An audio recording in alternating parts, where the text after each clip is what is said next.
we are in Murphy's. I've lived here nearly 50 years. We raised our kids here. So I really have kind of a vested interest in Murphy's by now. The picture's up here, the first one, and we're very lucky that somebody came in 1853 and took a photo of Main Street. I don't know of any other town in the county that a photo like that was took. This is the only town that we know what it looked like before the fire started hitting. So you can see there's no Murphy's Hotel. The big building on the left is the Miners Exchange Hotel, built by three brothers, the Birmingham brothers, and it was ran by James Sperry, who built the Murphy's Hotel. A lot of people think that is where the Murphy's Hotel was built. It isn't. It's on the other corner. And so Sperry and Perry, his partner, bought the lot on the corner in 1855, built the hotel we see here, now. Every house, every building you see there, burnt to the ground in August of '59. The fire started about halfway down the block towards French Gulch Road. It was a fandango house, they said. They said that some woman in there was mad and set the fire in retaliation. And in 45 minutes, every house in town was gone. The saddest little story that went with that is it was a Sunday, and they were holding a funeral service up at the church for a 2-year-old. And when they started screaming fire, everybody left the church and left the mother there. And she picked up that coffin, and she walked down to the creek and sat down there with her little daughter's coffin. And then that night they found her, and with lanterns they took her up to the cemetery and buried her. And we don't even think of things like that happened anymore. They had a very, difficult life. So as I said, everything there was gone. This is how it looked in 1861 after the fire. The hotel stood, but the whole inside of it burnt out. So there were 4 brick buildings at the hotel, Mr. Travis' store, Wallen's Bakery, and across the street from the bakery, Patrick McCarthy's saloon. They were the only towns that didn't burn in '59.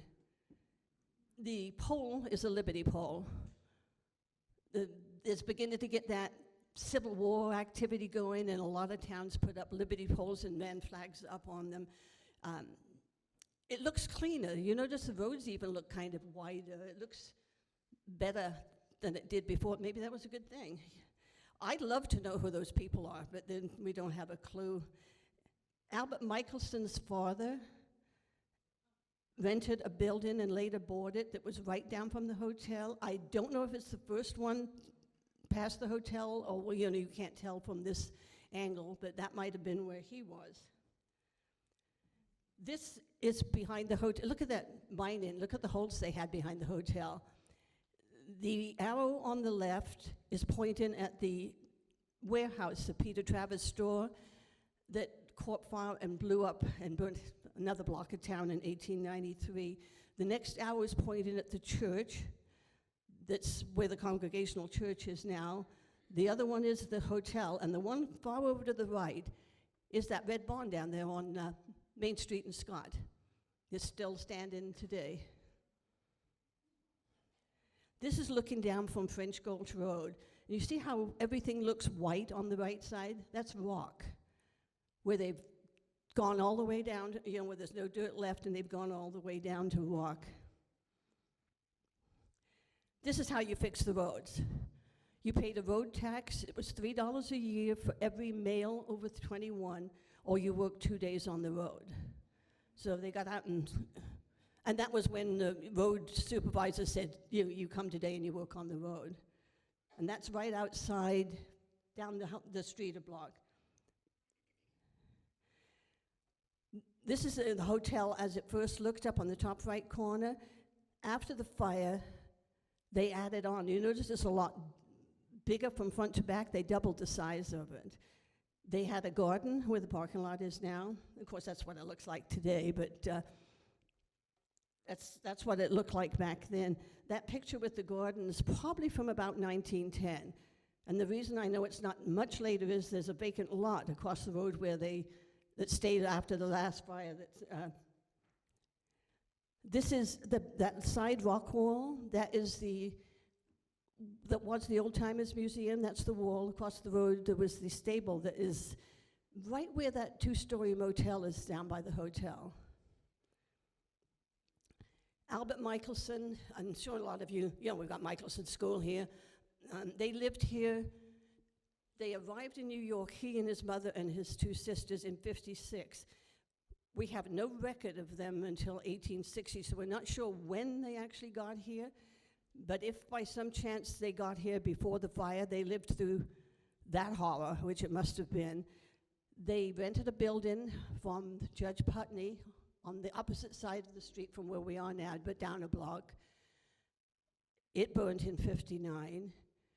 Putney rebuilt it. He rented it for a year probably. Then he bought one across the road. By '65, the Michelsons had left Murphy's, and Albert went to Annapolis, and of course became a Nobel Prize winner. He came back with his first wife in 1886 after he'd had a nervous breakdown, and toured it with his 3 children and his wife. And at that time, according to what she told the people, most people didn't remember him, but they just remembered that he was a small boy that liked to play the violin, and that somebody in town, some violinist pioneer, had taught him how to play the violin. This is the house that everybody says Michelson lived in. He did not, ever. It has a plaque on it. He didn't. They lived above their store. But it is also an old house, been there forever, on the corner of Church, actually right down the road across the street. The one on the left is how it looked first. They added on to it over the years, and as you can see, it's still in excellent condition. This is a school that Albert Michelson would have gone to. This was built in 1860. If he got here before 1860, he went to the one-room school over by the Masonic Hall. But they built this in 1860. And then they added this second building for the younger children behind the original school. And they took that down later and made it into a shed, used the lumber for a shed. That's how the school looks now. It's in bad condition. It's owned by the Veterans Memorial District, and they locked it a year ago, and it sits there locked up now. The cemetery's up right next to the school. The one picture up at the top left was taken in 1929, so you can see what the gate looked like then, what the gate looks like now. We have the plaque on the right side. The native sons and the native daughters dedicated the cemetery in 2013 to the pioneers that are buried there. Excellent. I've never been to one of their ceremonies before. It was very impressive. And it's kept up by tax money and volunteers. We have about 3,000 burials in there. The little boy on the left, Joseph Albert Goodall, he was 6 years old when he died. He's the oldest marker we have. Possibly we have burials before that the markers were never installed, or they were wood and they're gone. The marker on the right was just shortly after he died on July 1st. Mrs. Shearer didn't come with her husband when he came in 1850. She and the children stayed back east. And she came probably in 1854. And the reason I think that is because he bought dishes right about the time she probably came. She became pregnant, died, giving birth to twin boys, and they're buried together in 1855. That's a page from the ledger. You can see what Mr. Shearer bought when his wife came. He bought cups and saucers, sugar bowls, water pitchers, creamers, bowls. You can tell that his wife was coming, and he had to get some dishes together before she got there. Those books from the ledgers from the stores tell you so much about what people were like. Some of them, they have a whole page for each person. Some of them are, every time he came in, he bought 5 liquors and 2 cigars and a box of sardines. Others bought what we would buy, the coffee, the tea, the potatoes, but you can pretty well tell what each person's personality was like. The cemetery has got quite a few Native Americans in there. Aaron the Indian is on the left. He died in the 1940s. He became ill, and they took him to the hospital. He died, and the people of the town buried him. Captain Walker is the one on the right. He lived out in Big Valley, actually, about where my house is. When in his cabin, they found him out there dead. Those markers are on the graves where they never got a marker. And in the 1930s, they took up a collection and put those cement markers on those graves. Some of them just say unknown. Aaron isn't spelled right, they missed the other A. Frederick Peterson, he's one of those sad stories. The Reverend Luak here found him up in a cabin, sick and old, and brought him to his house to take care of him.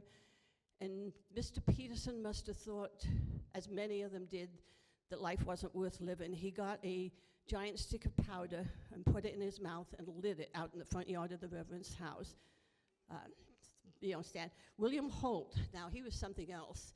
He was a county bad man. Always had big knives, guns, and killed quite a few people. And he was in Murphy's at the hotel playing dice with Billy Inks. About a 30-year age difference in the two men. They got into a fight.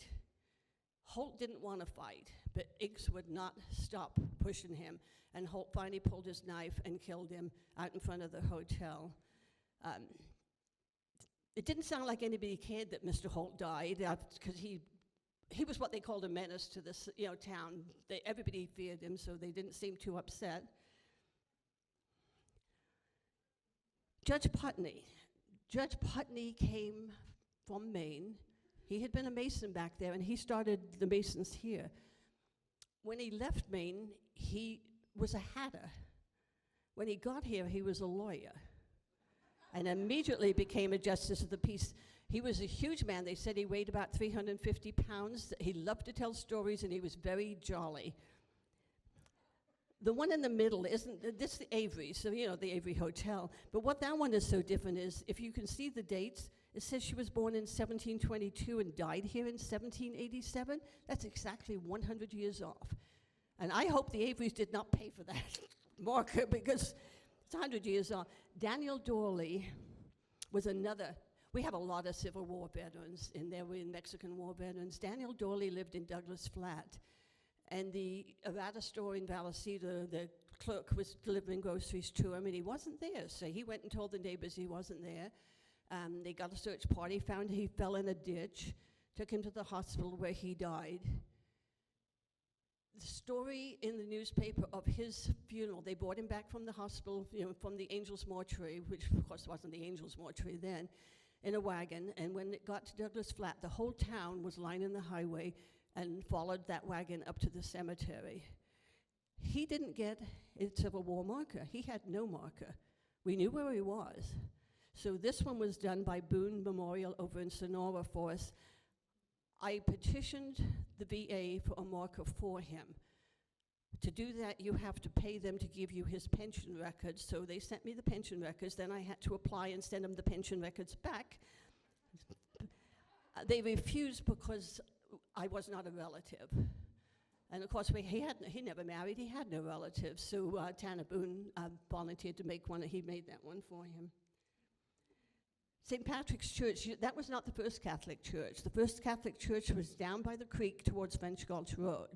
But the miners wanted to dig under it because they never got the chance to do it, and they wanted to do that. So Father Marta filed a land claim on what they called the old Catholic burial ground on the hill in 1857.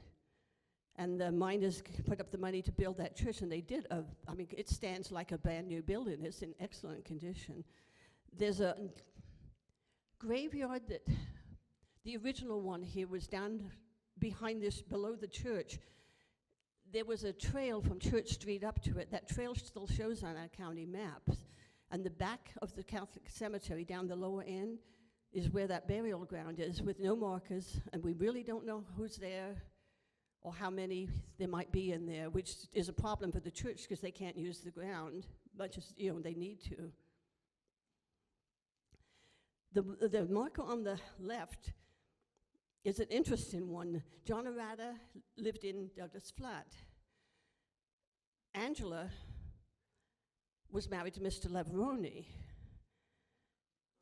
according to Mr. Leveroni, she had left his house and had been living in John Arata's house. But that became more interesting because John Arata was her brother-in-law. His wife was her sister, and she had died in Italy, and John came here. So she's, I don't know how you put it, shacking up with her brother-in-law. They got a divorce, so they're still in Douglas Flat living, and a man named Dr. Cockrell, I'm assuming he was really a doctor, he wanted to claim some of the land that they claimed to mine it. I think she was a pretty fiery little old lady, was young at that time, so she told him he couldn't come on her land. Her husband came to defend her. Cockrell had a gun, her husband had a gun, shots were fired. Neither one of the men, but one of those shots hit his wife, and she was laying there dead on the ground. And so she died in 1861. She was actually related by marriage to the family, my daughter, and all of them seemed to be on that side. She was pretty lively. The other one in the middle, do you know who Madame Josephine Felix Felix Gold Mine in down towards Copper? She was buried down there. She had remarried to Mr. Heddick, and after the Meridian mine started up, she had to be moved, so they paid to have her moved, and she's up here with her second husband in the Catholic cemetery now. The one on the right, Laura Guajiro, another sad story. They went out and collected mushrooms for dinner. Unfortunately, they collected the wrong ones, and she died, and a man that was at dinner with them also died from it, and she was very young, which tells us never to go out and collect mushrooms. There's another burial ground outside on Penn Gulch Road for any of you that live here. You can barely see it. There's a big tree, and there's this one grave under the tree on Penn Gulch Road. The Webster families also lived in Douglas Flats. Stephen died very early in the 1850s, leaving her with a little boy. She did what she had to. She sold alcohol out of the house. She took in wash. She did sewing. She married a man. He beat her badly. She was pregnant. The men of the town came up on her request to get Dr. Jones. He refused to go see her. They went back a few days later, asked him again. He still refused to go. The townspeople cared for her as best they could. Women would go in and, cook some food and such. She probably took it was a very bad inquest when I read it. It probably took her 4 or 5 weeks to die from the beating, and she lost the baby.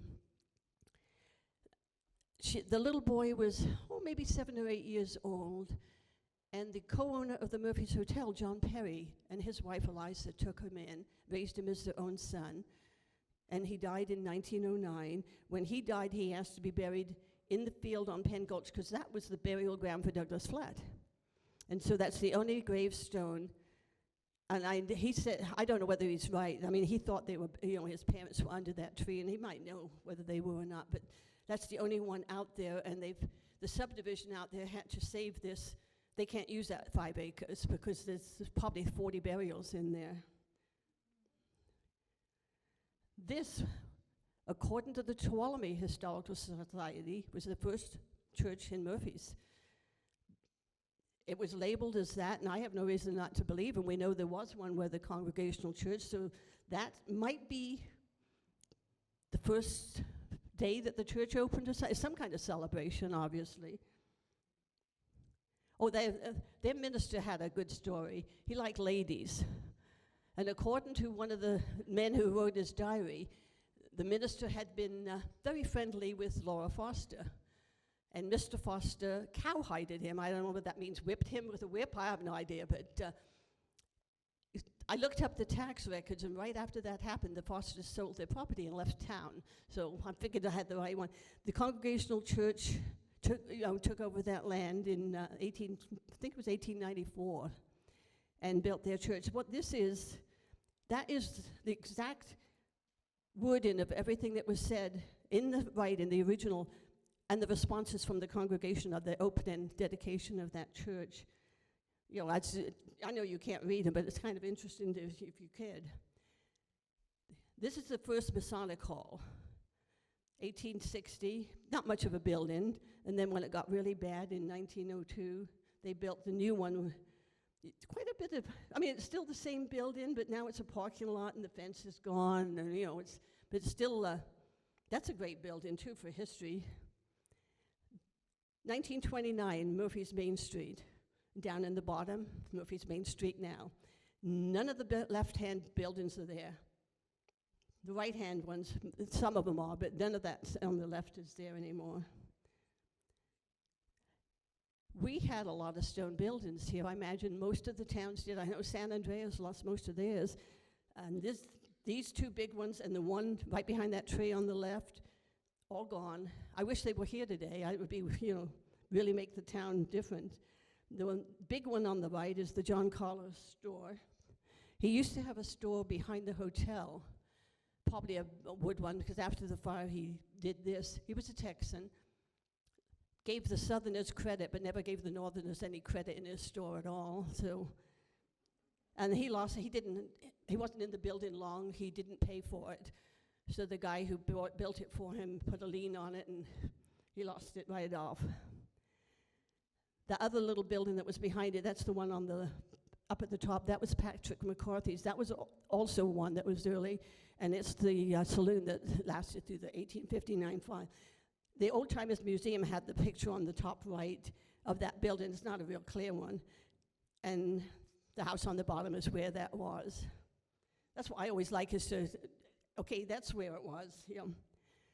Same thing with this one, Leventhal store. It was, got down to be a wreck. It got to be even more wreck. Was taken down in 1932. And the house that's there has a rock fence, rock up on the front. I'm betting you that some of those rocks came from that store building. I looked at that one day and I thought, they didn't waste anything. This was the bakery that stood through the fire. It had originally been remodeled next, and then it was sold to another Frenchman.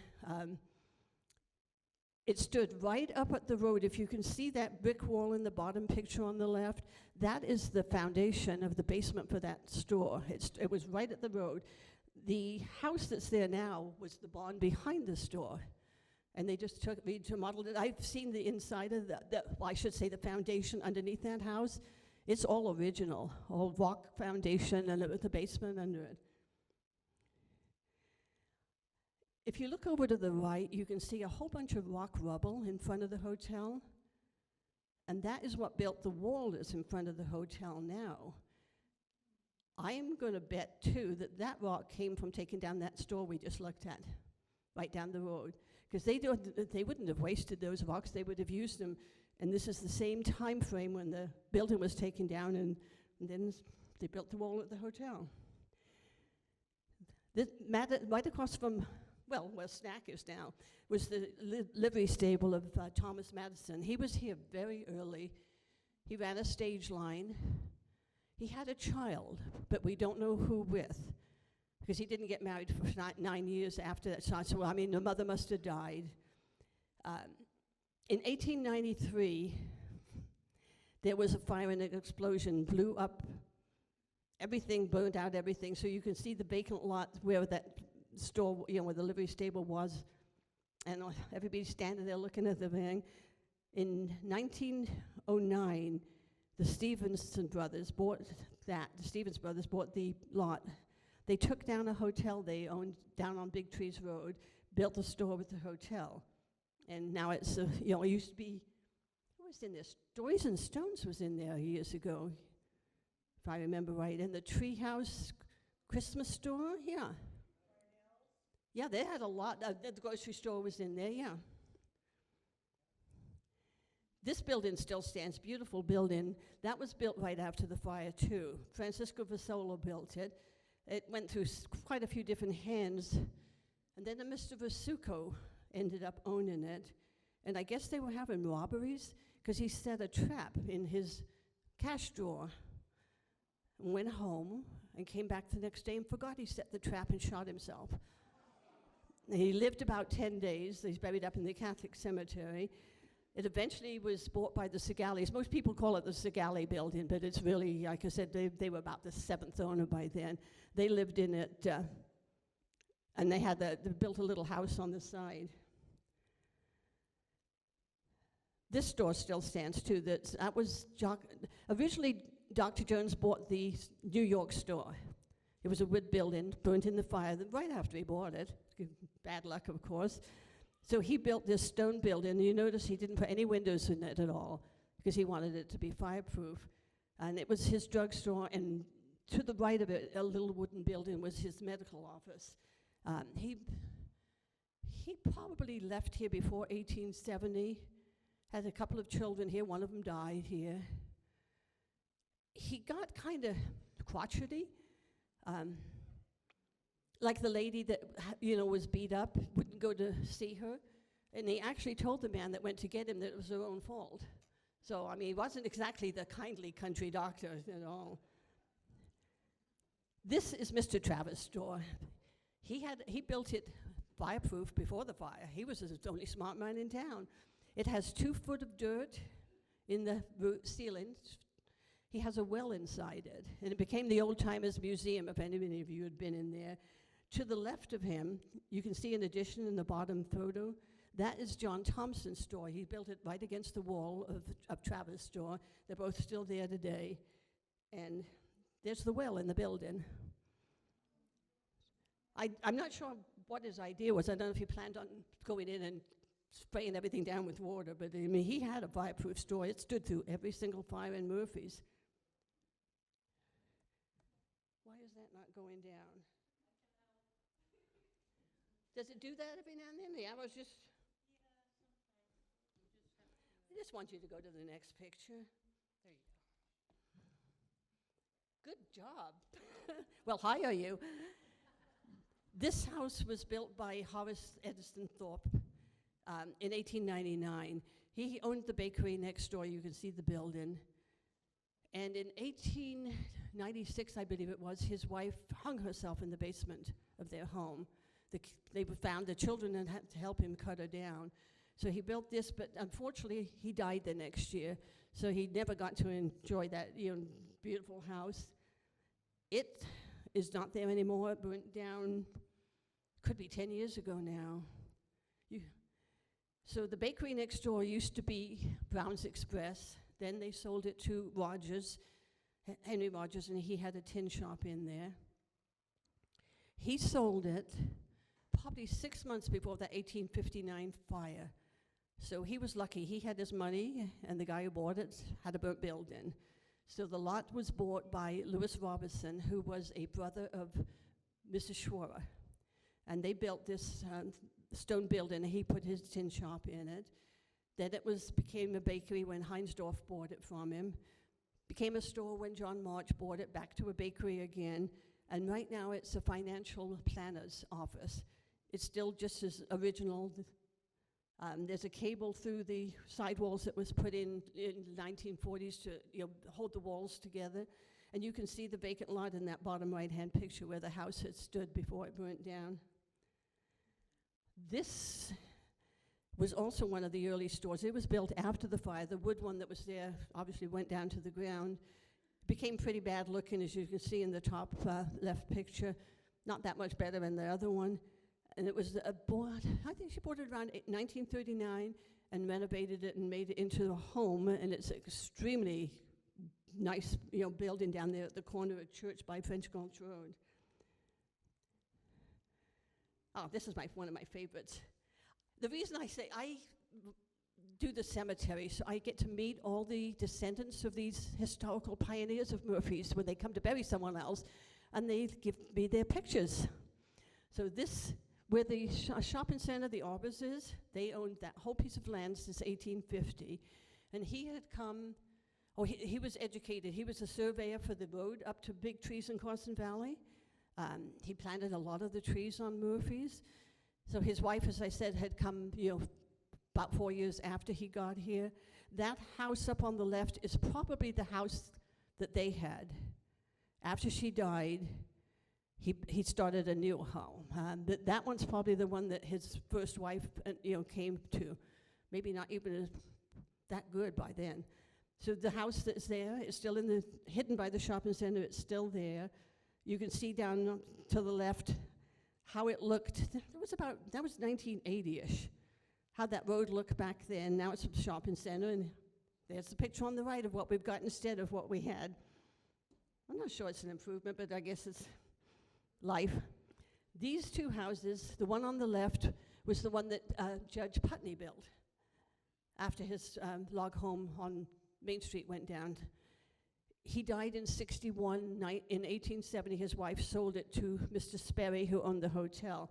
It is still, as you can see in the bottom picture, just as nice as it was back in the 1850s. The one on the right is also down next to the Compere store that we just saw. It was built probably around the same time as Mr. Thorpe was building that one that burned, possibly by the same builder. They're both Queen Anne style.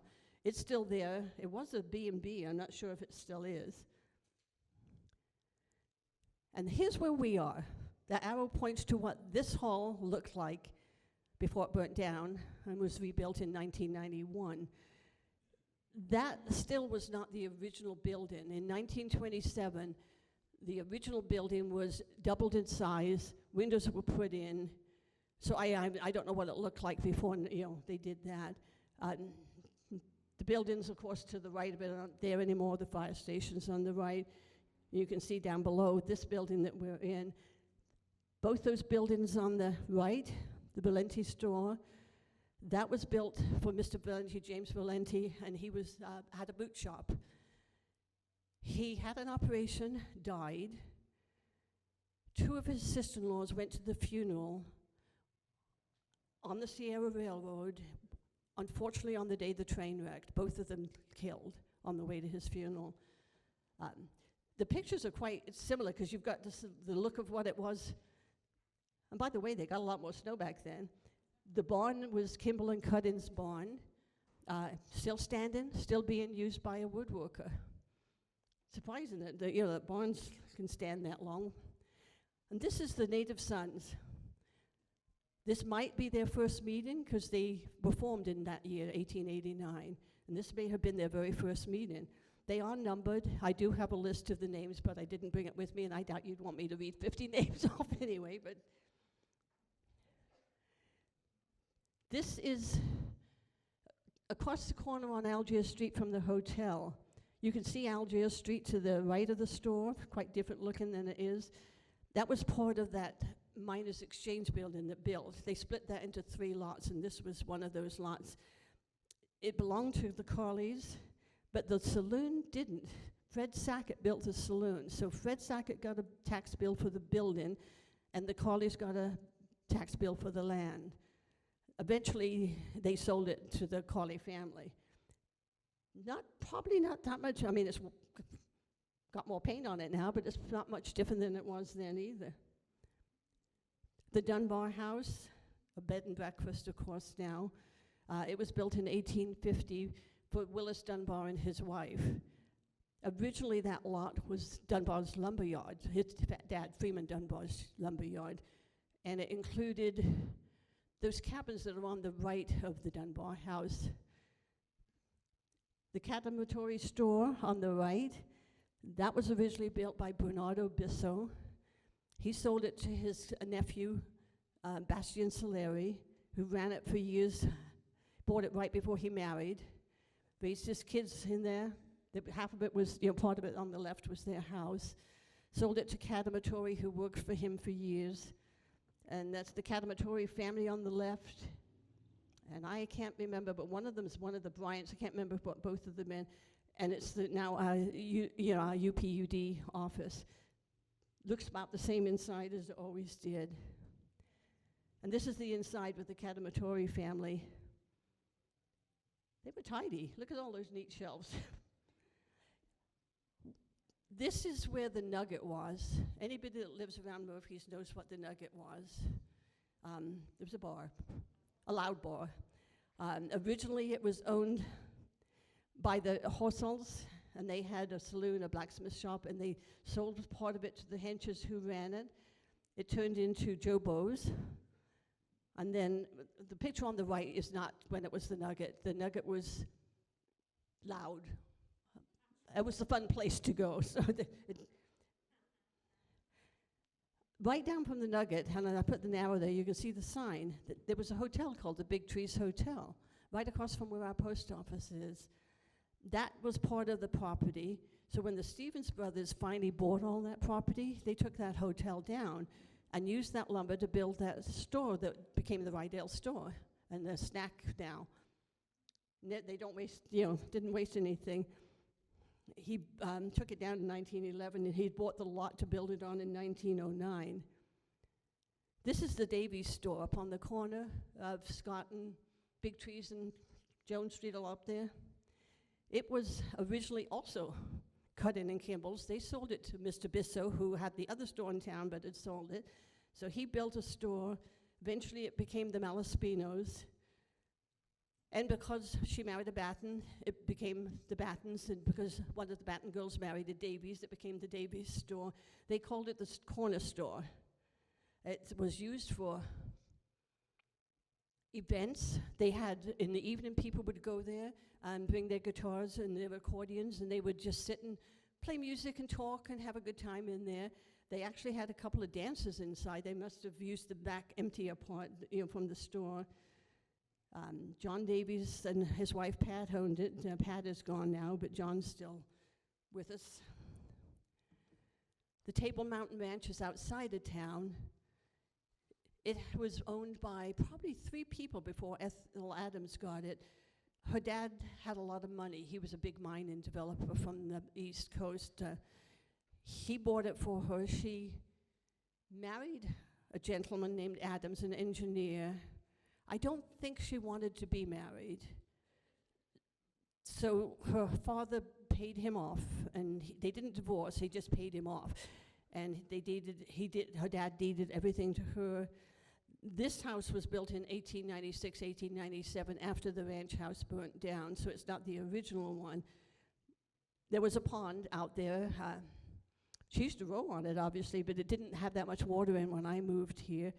The building down there, as you can see them up there, it was a wash house and a dairy. And the one across the road is now a winery, the one in the top left picture. The clubhouse and the lake have both gone. But the farmhouse and the outbuildings on that side still. She held, in that big clubhouse, all the events in town, and she would pay for them. The scouts met there. They had parties. There were huge parties out there. I've got pictures of people dressed up in all kinds of costumes. She really was a big part of the town. She had a dairy. Her wagon, her delivery wagon, is down in the Angels Museum, and she used to often drive it around herself, delivering butter around town. She died, I think it was 1928. She'd had a huge tumor. Was operated on. The doctor told her to be careful, but she insisted on going up to the high country when they moved the cattle, and she bled to death up there, and they brought her home. They buried her under a tree on her ranch, her cremains. And about 2 years ago, the people who owned the house didn't want them there, so she was dug up, and we donated a plot in the cemetery and put the plaque there, and she's in Buena Vista under an oak tree now. The Bret Harte Sanitarium, not much of it left, nothing of it left. Come to think of it, the doctor's house is still there. It was built in 1928 for tuberculosis. It was a joint venture with San Joaquin County. Calaveras County owned the land, they owned the buildings. And so the tax bill was the same. They paid for the taxes, but the county didn't have to pay themselves for the land. They built a children's wing. You can see them sleeping outside in good weather. They built wings on it. That's an overview of how much was actually there. And that string of houses behind is William Street in Murphy's. Some of the lots were still vacant. So this had to have been early 1940s this was taken. And this is how it looks now. Houses everywhere. Sorry if any of you live there, but I mean, houses everywhere. You're going. This side of the road, all the way down, was mostly stables and blacksmith shops. So you can see that rock building, the Vasola building behind him. And this is probably that picture to the top right. It's probably 1970s. And then today, that's how it looks today. You can see the same building there. And where this red car is where Hatch's blacksmith shop was. None of those things. That motel over on the right side and the top is now made into a little mini shopping mall. You wouldn't even recognize it as being the motel. Boy, we've had a lot of changes here. This one is down there on Main Street past the hotel. Andrew Jordan bought this piece of land after the fire in 1816. He built a dance house on it. He had 2 Hispanic women living with him, one of them who went by the last name of Jordan and Carmelita Gomez. By 1870, the other lady had gone, and there was just him and Carmelita and 3 children. I'm not sure what was going, I'm not sure what he really was like in terms of, but Carmelita had everything in her name, not Jordan. Carmelita Gomez, she owned all the property. She owned a lot of property. So either she had money when he married her or something. I'm not sure, what. The house that's there was not their house. That one was built probably about 1900. And now the White House over there is right there on Main Street where it was, towering over 2 little houses on each side. It's the Oddfellows Hall down there on Main Street. That was part of Joseph Heinsdorf, who was a baker on that side of the road and then moved over to the other side. At first, look at the difference of how, they had a fence and what looked like a garden in the front, except that building's right on the edge of the road now. So I'm not sure if our road has changed or what, but this hasn't changed much. It's not, it's a DEA bathroom now, but it's still in good condition. This is the Fisk door, which isn't the Fisk store anymore, is it? It was one of those 3 lots where the Miners Exchange building had been, and it was a Union Saloon right after the fire, owned by Freeman Dunbar. He sold it to the Fisk family. They ran a saloon for a while, but then it went to the next generation of Fisks, and they made it into a store. It's still standing today, and it has 2 different sides. It has the motorcycle clothing store on one side, and I think there's a winery on the other side now. The front of it has had rock put on it, so it's faced with rock, but that was done in much later time. This is the first homecoming in Murphy's, 1948, the centennial, and the state was offering funding for towns that would put on a celebration. You had to meet certain criteria, so Murphy's went for it. Got everything, speakers. You can see the top left one is where the motel was, going down Main Street. The other one's in front of where the Nugget was, and so is the one on the bottom right. They did pageant, just the normal things you do on a own hometown, rope pulling, all kinds of, homey kind of events. And then on the last day, they did a pageant behind the schoolhouse called the Days of Gold in Murphy's. They didn't describe much about it, but you can see you dance, it looks like dancing, about the bands over on the one side. Had a lot of people come. That's when they decided to call the town the Queen of the Sierras. This still stands on Main Street too. You can see the picture at the bottom left. This was Alonzo Rhodes' home. It was an old one. The fires didn't usually go past the creek at all, and so this stood through everything. Sold to John Manuel in 1880, and he raised the kids in there. His first wife and he had lived in Douglas Flat. She passed away. He had a passel of kids, and he married soon after to another young woman from Douglas Flat. So his marker in the cemetery threw me. It's a big red obelisk, and on facing the road it says, Mary Ann, first wife of John Manuel. You walk around the back and it says Mary Ann, second wife of John Manuel. I just thought they were the same woman, it's Mary Ann. The Bottomleys bought that house some years back, and they still own it. They've cleaned it up a lot. This one's on the corner of Church Street, across from the Masonic Hall. They're taken from 2 different angles. On the top one, you can see the Masonic Hall. From the other one, we're standing with the Masonic Hall, in the other direction. There's the bridge when it was brand new. Look how shiny it looks. 1909, this man also did the bridge in Angels Camp in 1909 after they had that flood and the bridge was washed out. But it looks so sturdy and fresh, sitting there now at Dixleon. This is where the Natives' Daughters Hall is. John and Thompson and his wife lived there. They'd lived there since at least 1855. And that picture was taken in 1981, before they built the hall. He was a bricklayer. He built a lot of the brick stores around here. I don't know what happened. They had several children. He moved away and went down to Martinez, and he died there and was buried in a pauper's cemetery. I'm guessing that they didn't get a divorce because they were Catholic. And she stayed here with the children, ran the businesses and such.